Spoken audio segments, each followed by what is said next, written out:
Chicken తింటానే కొంచెం హెవీగా ఉంటారు ఫ్రెండ్స్ ఎవరికైనా.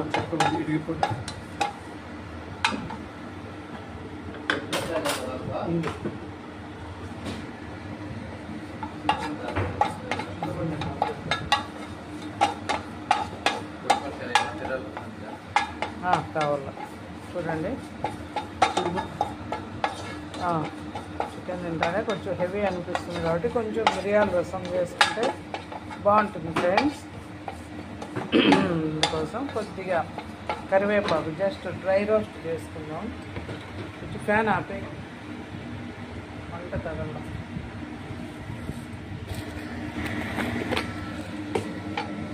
క్రిస్పీగా వచ్చేంత వరకు వేయించుకోవాలి కరివేపాకు.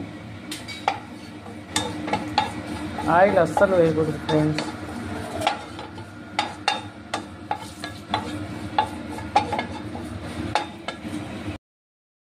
ఇప్పుడు ఇది క్రిస్పీగా అయిపోయింది కదా, ఇందులో కొద్దిగా అంటే కొద్దిగా మెంతులు, మరి ఎక్కువైతే చేదవుతాయి ఫ్రెండ్స్. జీలకర్ర,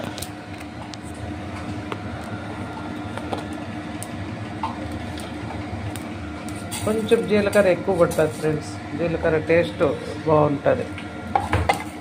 నెక్స్ట్ మన అసలు విషయం ఏంటి, మిరియాల రసం కదా. నెక్స్ట్ మిరియాలు వేస్తున్నాం.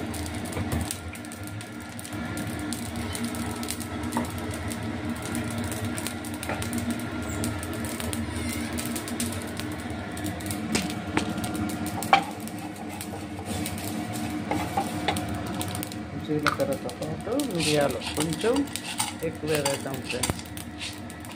మిరియాలు కొంచెం ఘాటు ఉంటేనే మిరియాల రసం బాగుంటుంది. ఇవన్నీ కూడా ఫ్లేమ్ ఆపేస్తాం.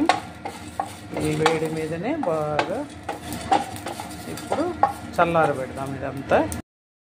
ఇవన్నీ ఇప్పుడు వేయించవన్నీ వేయించాం కదా ఫ్రెండ్స్. చూడండి ఎంత క్రిస్పీగా ఉందో. కరివేపాకు పల అని వస్తుంది. కచ్చా పచ్చాగా దంచుకున్నాం. ఇందులో ఏమున్నాయి ఫ్రెండ్స్, జీలకర్ర, మిరియాలు, కరివేపాకు, ఇంకా కొద్దిగా మెంతులు. ఇవన్నీ చూడండి ఇలా అయిన తర్వాత ఇందులోనే వెల్లుల్లి జస్ట్ ఇట్లా పై తొక్క మాత్రమే తీస్తాం ఫ్రెండ్స్. పైది ఉంటుంది, పొట్టు అయితే తీయము. పొట్టుతోనే దంచుకున్నాం కచ్చా పచ్చాగా. మీ దగ్గర రోల్ లేకుంటే మిక్సీకైనా వేసుకోవచ్చు. జస్ట్ అలా ఒక పల్స్ ఇచ్చి వదిలేస్తే సరిపోతుంది ఫ్రెండ్స్. చూడండి అంతే. ఇట్లా అయిన తర్వాత కొద్దిగా ఆనియన్స్ అట్ట తిరువాతకి వేయచ్చు, కానీ కొన్ని దీంట్లో వేసి దంచితే ఈ రసం అనేది మిరియాల చారుకు కొంచెం మంచి ఫ్లేవర్ని తీసుకొస్తుంది అన్నమాట. ఈ జ్యూస్ అంతా వస్తుంది కదా ఆనియన్లోది, అందుకు ఫ్రెండ్స్.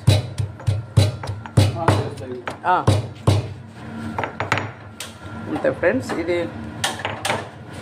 మిశ్రమం రెడీ అయిపోయింది. మిరియాల రసానికి వేసుకోవాల్సింది. దీనికి ఇంక రసం పొడి అవసరం లేదు ఫ్రెండ్స్. ఇదే ఇంకా చిన్న బెల్లం ముక్క, కొద్దిగా బెల్లం ఇచ్చి, కొద్దిగా అంటే కొద్దిగా పిల్లలకు పెడతాం కాబట్టి అది కూడా లేకుంటే పెద్ద అవసరం ఉండదు.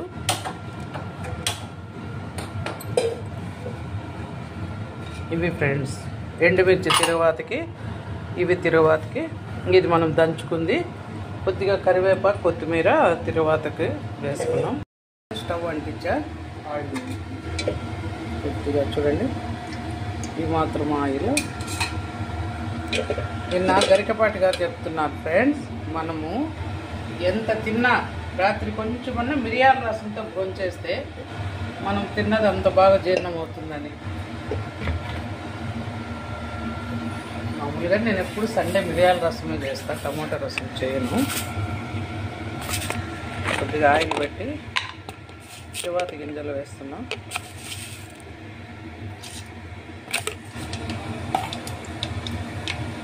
పట్లాడాక ఆనియన్స్ కొద్దిగా ఆల్రెడీ దంచాము కాబట్టి చాలు ఫ్రెండ్స్. ఎండుమిర్చి,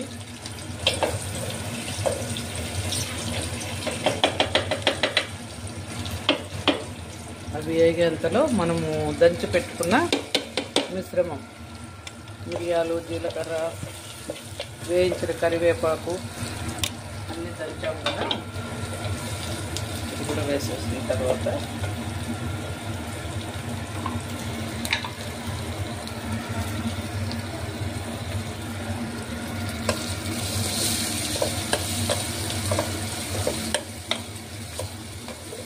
బాగా వేగాలి ఫ్రెండ్స్. ఇది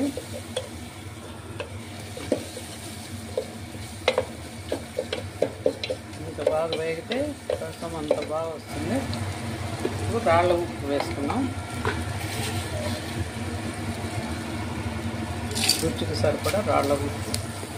సపరేట్ కారం అవసరం లేదు ఫ్రెండ్స్, ఎండుమిర్చి వేసాం, మిరియాలు వేసాం కాబట్టి కారం సరిపోతుంది. ఒకవేళ అవసరం అనుకుంటే కొద్దిగా కారం పొడి వేసుకోవచ్చు. అవి అన్నీ వేగిపోయినాయి కాబట్టి కరివేపాకు, కొత్తిమీర.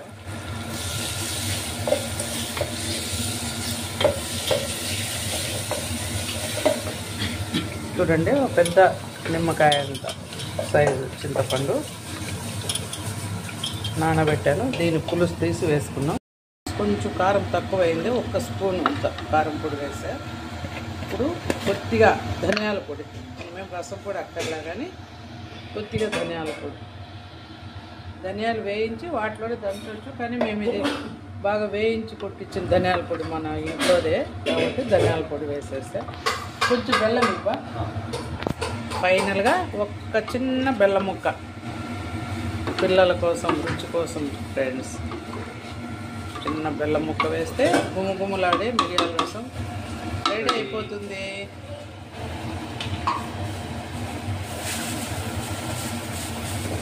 చూడండి ఎలా తిరుగుతుందో,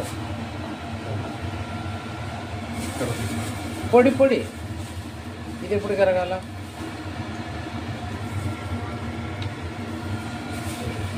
వేసేసాను చిన్న బెల్లం ముక్క కూడా. అంతే ఫ్రెండ్స్, కొద్దిగా ఒక పొంగు అలా తెరులుతూనే ఆపేసుకుందాం. వేడి వేడి మిరియాల రసం అయితే రెడీ అయిపోయింది ఫ్రెండ్స్.